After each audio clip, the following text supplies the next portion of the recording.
We shall enter the fart chamber. Yeah, throw it. There you go.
Hey, how's it going? James here, and I just got back from the Midwest Gaming Classic.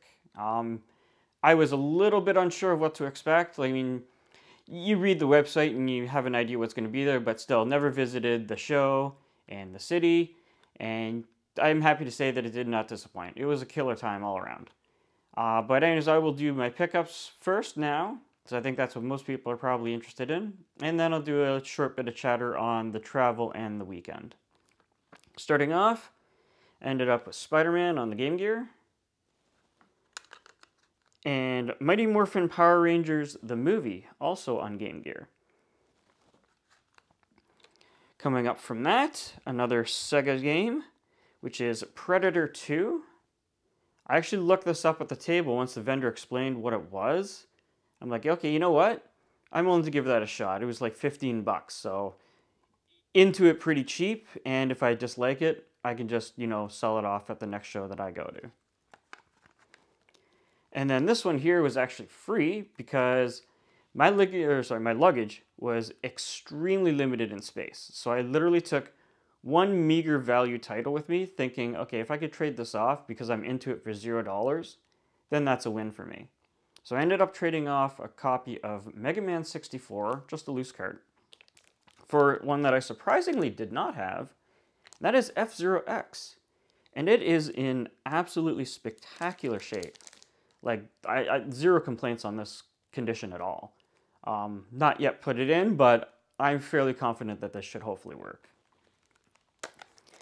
And lastly, this was the big buy for me. I'm very glad that it was tiny box because, again, I had very limited space, and trying to squeeze this in was a little bit of a challenge with my clothing and other items that I had brought with me. And that is an analog pocket. I do not have to wait for one. I know the wait time for these is pretty up there. And to just go into a show and buy it, that's fantastic. And the vendor thought that he was kind of gouging me, but really it was actually a pretty good win for me, because by the time I do the shipping to Canada and the import duty fees, I only gave the guy like an extra 30 bucks on top of what this actually would have cost me, ordering it through the website and then waiting the 6, 9, whatever months it is to actually obtain one of these straight through analog. So that was that was a really nice find. I mean, I went actually before even leaving, putting this in the Discord chat saying that I wanted one. And lo and behold, I was able to get one. So that was really good dumb luck. Very, very happy about that. All right, from there, yeah, I traveled with Troy. He's known as Canadian Retro on the social medias. I'll put a link to his Twitter and YouTube page because I think he's going to be doing a video as well on his travels and pickups and whatnot. He did get a couple of good gems, I will say that. Yeah, it was a decent time. We had 2 flights that were delayed, one going out and then our one coming home. So our one going out there was the connecting flight, and when we landed, we had like a 20-minute marathon run to the gate, and we pushed it because we thought we were like just gonna barely get there. And it ended up once we got there, then we found out that it was delayed, so we could have sauntered. Needless to say, we were both sweaty messes by the time we got there because we beelined it. But you know what? I'd rather beeline it and find out that it's delayed than miss it completely. So I'm not upset about that. And also coming home, our flight from Chicago going back to Toronto was also delayed. And that was from a connecting flight from Tokyo. And they were like X number of hours behind leaving. And they were supposed to get there ages before. And we were actually already on the plane sitting on the tarmac waiting for that connecting flight to hit, and then those people fill those seats. Again, you know, we still made it in a decent amount of time. It's not like we were sitting there for hours. I think it might have been in the neighborhood of 45 minutes. It is what it is. That's travel. You got to accept it. The food out there was insane. Ryan, also known as It's Rocket Sauce, was kind of a tour guide, if you will. And one of the restaurants he took us to was called Flower Child. And they treated the table like VIP. I gotta tell you, the food was good anyways. And then he knows either the cook and or other staff, or maybe just the chef in the back. But nonetheless, he made it known that our table was there. And yeah, the restaurant did not disappoint. We got some decent food, a couple of extra apps thrown in, and some Ninja Turtle shots. I couldn't have asked for a nicer evening out for my first day and or for the whole weekend. That was actually probably the top meal for me for the weekend. So if you're in the area, currently check out Flower Child in Milwaukee. And if you plan on traveling there for a future Midwest Gaming Classic, I highly recommend it. It's like a 6 to 8 minute Uber ride from the venue. Not a bad jaunt at all. Yeah, anyways, from that, we had a couple of other things. One of the other notable eateries was more of like a fast food takeout, was called Cops, spelled with a K. And yeah, the burgers were insane. Like I was warned ahead of time, oh, the burgers here are big. I'm like, well, how big? He's like, oh, they're pretty big. So I played it safe and just went with a single patty cheeseburger. And I get this thing and it's like the circumference of my face. So yeah, that was hard to put down in the first go because I'm already feeling pretty bloated from the past couple of meals. And then he's like, oh, you got to try the ice cream here too. It's like what they're known for. So I ended up getting a single scoop of their ice cream as well. And yeah, it was good too. And, you know, I'm lactose intolerant. And I was like, you know what? Well, I'm going to soldier through this anyways. I'll deal with the aftermath because I had to try it apparently. And it was actually really good too. I'm not going to lie. And the pricing was surprisingly cheap. So that was a nice bonus on top. Yeah.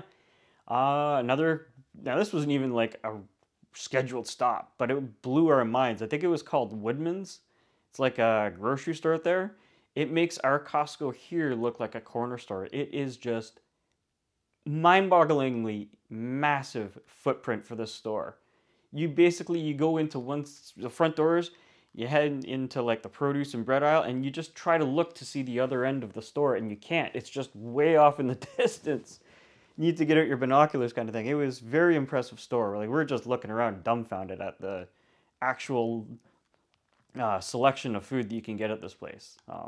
So that's another thing. You're in the area and you want to just load up on a bunch of crazy food that you probably can't find other places. Woodman's is the way to go.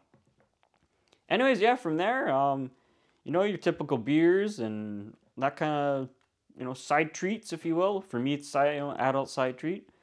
Lots and lots of beers. I tried to do everything that I could that was not local to me that I knew I would not get here. So that was definitely an easy thing to do. There is gobs and gobs of taps out there of different selections. So that did not disappoint as well. I didn't want to go out there and just get the typical, large brewers that you can get anywhere. So that was nice that I was able to expand my palate on beers that I might not even see again for another year, depending if I can make it out there next year for the same show. Anyways, that's about it. Thanks for watching. Have a good one. Catch you next time.